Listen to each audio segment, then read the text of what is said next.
नमस्कार दोस्तों, आज मैं एक बात कहने आई हूँ जो शायद मेरे दिल से निकली है और मैं आपके दिल तक पहुँचाना चाहती हूँ। 6 नवंबर एक ऐसी तारीख जिसको बहुत लोगों ने नोटिस किया होगा, कुछ लोगों ने नहीं किया होगा। क्या आपको पता है या शायद आपको पता होगा कि हमारे बीच सुलक्षणा पंडित जी जो एक बहुत बड़ी कलाकार थी, वो 6 नवंबर को इस दुनिया को अलविदा कह दी। और आपको पता है, बहुत लोग तो ऐसे होंगे जिन्हें पता ही नहीं होगा ये सुलक्षणा पंडित कौन है। लेकिन उस दौर के लोग, जिस दौर में प्यार, मोहब्बत, रिश्ते, नाते जाने ही नहीं माने भी जाते थे, उस दौर के लोगों को पता है सुलक्षणा जी कौन थी। एक ऐसी अदाकारा, एक ऐसी कलाकार जिनकी जितनी खूबसूरत आवाज़ थी उतनी ही खूबसूरत सीरत और सूरत थी। हमारे बीच अब वो नहीं रही।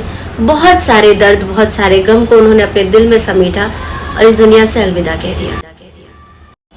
एक बात जो उनकी मेरे दिल को छू गई और मेरे दिल में एक जगह सी बना गई कि उन्होंने एक ऐसे इंसान से प्यार किया, एक ऐसे हस्ती से प्यार किया जिन्होंने उनके प्यार को स्वीकार नहीं किया, ठुकरा दिया, या उसकी कुछ खास वजह थी, ये मुझे नहीं मालूम। ये मुझे भी मीडिया के दौरान ही पता चला। और उस इंसान ने उनकी मोहब्बत को स्वीकार नहीं किया, लेकिन इन्होंने उनके नाम पे, उनकी मोहब्बत के नाम पे अपनी जिंदगी गुजार दी। और आपको पता है कि सालों पहले जिनसे उन्होंने मोहब्बत की थी वो 6 नवंबर के ही दिन इस दुनिया को अलविदा कहे थे। और सालों बाद सुलक्षणा जी ने भी उसी तारीख को अपने देह का त्याग किया, अपने इस संसार का त्याग किया और अलविदा कहा, यानी 6 नवंबर को। 6 नवंबर को उस हस्ती ने भी अलविदा कहा था इस दुनिया को, जिससे इनको बहुत जमाने में जहाँ हर घंटे हर दिन मोहब्बत बदलती रहती है। आज अगर दिल टूटा तो कल कोई और मिल गया, कल दिल टूटा तो कोई और मिल गया। ऐसी दुनिया में ऐसे लोग भी हैं। तो ये इस दौर के तो नहीं हो सकते, ये उसी दौर के हो सकते हैं जिस दौर में मोहब्बत हमेशा पाक मानी जाती थी।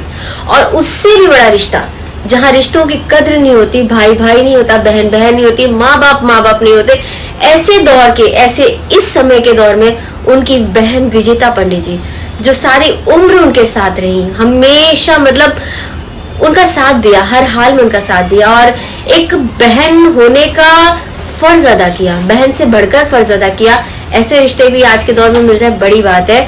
और मैं सलाम करती हूँ विजेता जी को, सुलक्षणा जी को और उनके पूरे परिवार को कि क्या परवरिश थी, जो आज के इस समाज, इस दौर, इस आबो हवा में भी वही मोहब्बत, वही रिश्ते, वही नाते लेकर चली। मैंने एक वीडियो कल देखा, सुलक्षणा जी के सिरहाने बैठ के उनके सिर को सहला रही थी विजेता जी। मेरी आंखें नम हो गई और मैं सोची कि क्या भगवान, 2 रिश्ते तो ऐसे रिश्ते दो, वरना रिश्ते ही मत दो, अनाथ पैदा करो। बिल्कुल मैं सच कह रही हूँ, अनाथ पैदा करो, लेकिन अगर रिश्तेदार रिश्ते दो तो ऐसे रिश्ते दो जो सारी उम्र आपका साथ दे और मरने के बाद भी आपका सर पर हाथ रख के बोले कि तू जा जिस दुनिया में जा रही है, लेकिन याद रखना मैं तेरे लिए इस दुनिया से ही प्रार्थना करूंगी, मैं जहाँ रहूंगी तेरे लिए प्रार्थना करूंगी। ऐसा कुछ दिखा जो मेरी आंखें नम हो गई। तो दोस्तों, मैं यही कहूंगी कि मेरे साथ आप भी उनकी आत्मा के लिए, उनकी पुण्य आत्मा के लिए प्रार्थना कीजिएगा। और मैं रह नहीं पाई, मैं कल का सारा दिन, कल के सारे सॉन्ग डेडिकेट करूंगी सुलक्षणा जी को और उनके यादगार गानों को। और सबसे बड़ी बात, हम हमेशा लता जी, आशा जी और बड़े बड़े सिंगरों की बात करते थे। हमें पता ही नहीं कि बहुत सारी आवाज है जो इस दुनिया में, बहुत सारे गाने हैं जो हम गुनगुनाते हैं और हमें पता ही नहीं कि ये लता जी ने नहीं गाया, ये आशा जी ने नहीं गाया, इन्होंने गाया, उन्होंने गाया और एक ऐसी आवाज ने गाया जिनके बारे में हम चर्चा भी नहीं करते।